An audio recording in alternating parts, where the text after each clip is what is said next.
Hola chicos, hace unos días estuve en pláticas con una psicóloga y me pareció muy interesante la forma en la que ella desarrollaba el tema que es la entrevista.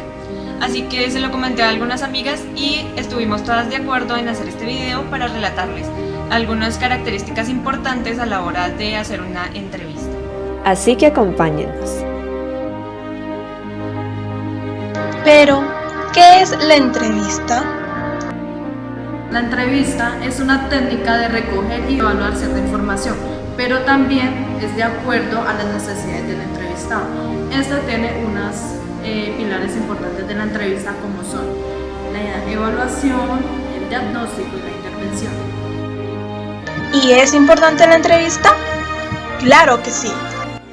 Entonces, partiríamos del concepto básico que nos explicó nuestra compañera Luisa, el cual es que la entrevista es una interacción social entre dos personas, la cual tiene como resultado una comunicación de significados, donde el entrevistado da su visión particular del asunto al cual lo está molestando y el entrevistador se encarga de recoger y de comprender esa visión particular. Como por ejemplo... Y me gustaría saber más de ti, de tu mascota y de tus rutinas relacionadas con su salud. ¡Súper! Pues yo soy Jesús. Este perrito se llama Milo. Lo adopté hace como 2 años y se ha vuelto parte de la familia. Respecto a su salud, siempre ha estado bastante saludable. Entonces, este ha sido muy importante, ya que ha sido un recurso muy utilizado en el ámbito tanto psicológico como en los medios de comunicación, en el ámbito laboral e incluso se ha utilizado como una herramienta didáctica en lo que vendría siendo el ámbito educativo, la cual se dice que es muy importante ya que ha ayudado a sacar toda esa información que ha permanecido oculta del entrevistado hacia la luz y para dejarse ver, donde está ayudado también mucho a lo que ha sido comprender, destruir, defender y construir. Por eso se dice que es muy importante. Pero además... La entrevista tiene unos elementos muy esenciales. El primero, comunicación, la cual se puede dar de forma verbal. Comunicación verbal es el tipo de comunicación en el que se utilizan signos lingüísticos en el mensaje. Esta puede ser oral o escrita. Comunicación no verbal es aquella que trasciende a la palabra hablada o escrita. Es de tipo emocional y es mucho más espontánea. Este tipo de comunicación puede transmitirse de distintas maneras. Un claro ejemplo son algunas caricaturas, donde es interesante ver de que a pesar que no emiten ninguna palabra, los niños y nosotros podemos entender lo que está sucediendo perfectamente, como por ejemplo con la caricatura de la Pantera Rosa. A continuación, un ejemplo de esta.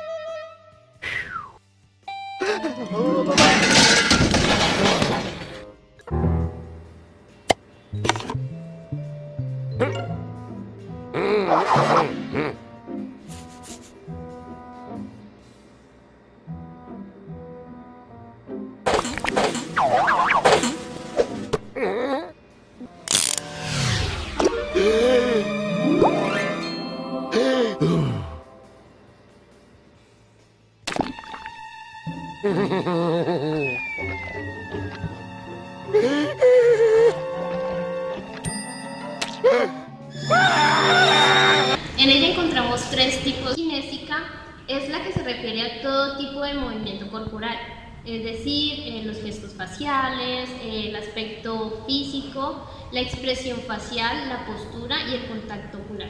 Paralingüística se refiere a la forma en la que decimos el mensaje. Entonces, esto es la calidad de la voz, los silencios, las pausas, el volumen y la velocidad con la que hablamos. Sémica es el espacio personal y social. Entonces se refiere a el espacio, la distancia interpersonal, la forma de sentarse y la disposición del mobiliario. Siguiendo con los otros elementos, también tenemos... Segundo, la interacción que vendría siendo entre el entrevistado y el entrevistador. Y por último, el propósito, la cual sería la finalidad u objetivo de la entrevista. También tenemos que considerar algunos aspectos a la hora de hacer una entrevista. Para el espacio, debe ser un lugar silenciado que esté aislado, que tenga buena iluminación, que sea confortable para esa persona y que digamos no tenga ningún distractor externo como sonidos, visualizaciones, etc. Debemos también tener en cuenta el registro de información, ya sea escrita o es decir, un audio o una grabación. Finalmente, tenemos en cuenta cómo es la vestimenta del entrevistador. Esta debe ser apropiada, elegante, no se recomienda usar tenis o ninguna ropa deportiva, debe tener un buen aseo personal, debe estar bien peinado. Por temas profesionales, las mujeres no deben tener ningún tipo de escote y lo primordial es siempre tener una bata y un carnet de identificación.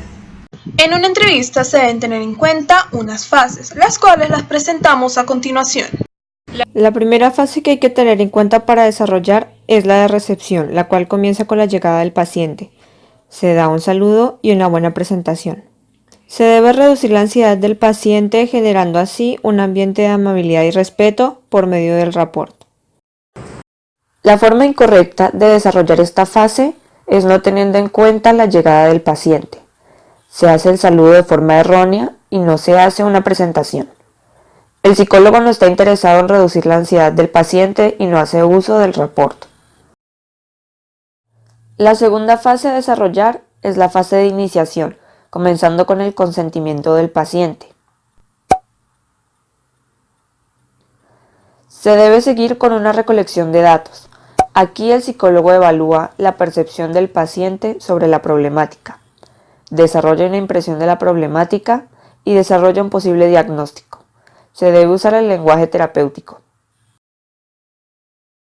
La forma errónea de realizar esta fase comienza con no pedir el consentimiento del paciente, seguido de una recolección deficiente de datos. Aquí el psicólogo no tiene en cuenta una evaluación correcta sobre lo que el paciente le está comentando, y si es posible llegar a un diagnóstico, el lenguaje que usa para expresarlo es un lenguaje más coloquial a diferencia de un lenguaje terapéutico. La tercera fase a realizar es la del desarrollo. Ahí se deben tener en cuenta los antecedentes personales. Se deben hacer algunas preguntas sobre la historia familiar y la historia personal. Ahí se comienza a desarrollar el examen mental. El psicólogo debe identificar la problemática actual y debe ser capaz de hacer una exploración hacia los aspectos más específicos del paciente, los aspectos sociales, educativos y sexuales. En la manera incorrecta de desarrollar esta fase, el psicólogo no tiene en cuenta los antecedentes personales y hace preguntas muy superficiales sobre la historia familiar y la historia personal del paciente, generando que esto no pueda indagar sobre la problemática actual y a su vez no tenga una buena exploración de los aspectos sociales, educativos ni sexuales. La última fase a desarrollar es la de finalización. Se genera una sensación de satisfacción y convicción de un buen trabajo. Se dan las últimas observaciones. El psicólogo hace una retroalimentación y le comenta al paciente sobre el plan de tratamiento, la despedida del entrevistado con los debidos delineamientos. La forma incorrecta de realizar esta finalización comienza con una sensación de insatisfacción y no se ha tenido un buen trabajo. La retroalimentación del psicólogo es pobre y si se ha logrado llegar a un plan de tratamiento no lo expresa de forma clara. La despedida del entrevistado es incorrecta y no se tienen en cuenta los lineamientos. Además, en todas las fases se tiene en cuenta algo muy importante, que es el examen mental, donde el examen mental es una parte de la historia clínica donde se describen las funciones mentales y psicológicas del paciente, donde se pueden examinar las siguientes. La primera función a evaluar en el examen mental es el porte y actitud. Ahí el psicólogo se fijará en la vestimenta, el estado de ánimo, la conducta, el habla y la gesticulación.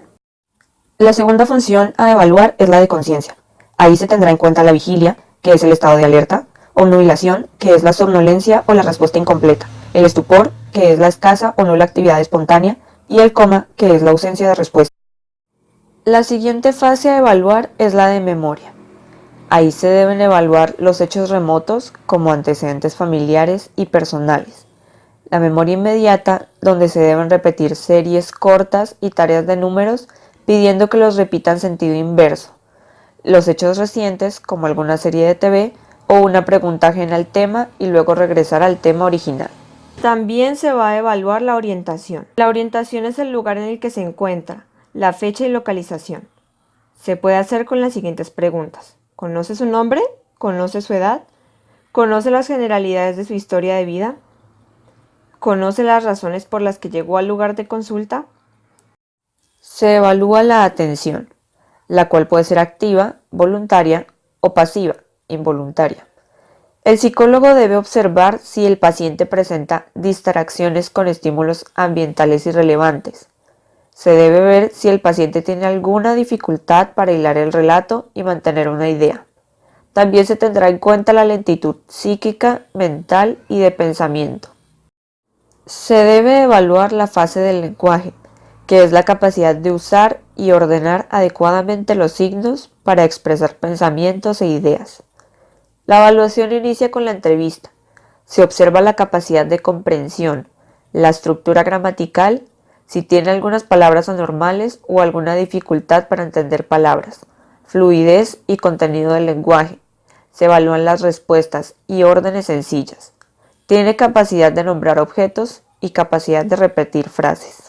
También se evaluará la inteligencia del paciente, donde se revisará la capacidad que tiene para resolver los problemas y se hará un examen detallado para ver si su inteligencia corresponde con su edad, donde se especificará si tiene alguna inteligencia limítrofe, algún retardo, entre otras. Esta se puede evaluar pidiéndole al paciente que haga ciertos cálculos de algunos problemas, como también se le puede pedir la opinión haciéndole preguntas como en qué se parece un balón a una naranja, en qué se parece una bicicleta y un avión y en qué se parece un plátano y una pera. Se evalúa la fase del pensamiento. Esta fase hace referencia a la forma en que se unen y se forman las ideas. Se explora mientras se va realizando la entrevista.